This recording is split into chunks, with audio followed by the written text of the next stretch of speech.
Hello everyone, my name is Komal Kailas Suryavanshi. So today's topic is JVM architecture. So we are discuss JVM architecture and I am telling you some important notes on JVM architecture. So JVM is an abstract machine. It is also known as abstract machine. It is a virtual machine because it doesn't physically exist. It is a specifications of runtime environment program that is code can be executed. It can also run those programs which are written in other languages like C and plus, and it is easy to compile a Java bytecode. Then JVM have mainly main hardware and software platforms. Java is a platform dependent because J, platform dependent because each configuration of OS is different from each other.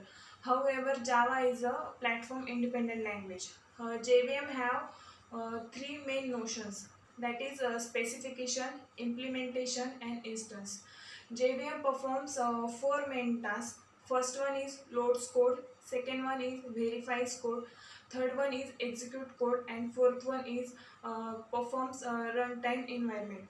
Then main part we discuss about this. Main part is JVM architecture. So first we have a one source file, that is .java file, and .java file compiled to .class file. And .class files is also known as a file, and .class file goes to JVM.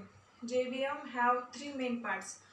First one is a class loader, second one is memory areas, and third one is a execution engine. So first we discuss about class loader.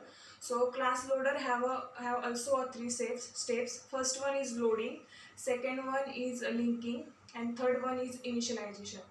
So in loading there is bootstrap class loader, extension class loader, and application class loader. In linking there are three steps: verifies, prepare and resolve. Verifies, it checks the value and it verifies. In prepare, we check the code and allocate in a memory values. And resolve, so, in resolution, symbolic name are converted into a original name, that is use of resolve. Then we discuss about initialization. Initialization have two steps.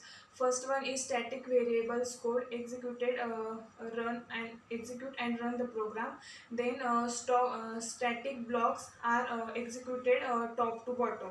Their uses in initialization. Then we discussed about memory areas.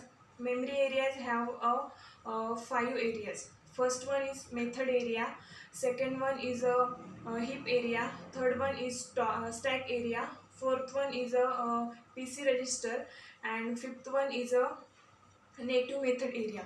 Method area, it will be stored a static variables, that is class level data. Then we discuss about heap area. It will store objects, arrays and instance. Then we discuss about stack area. It will store local variables and runtime current environment values. Then we discuss about PC register. It is execute the code and instructions of memory areas. Then native method area, it executes the whole program.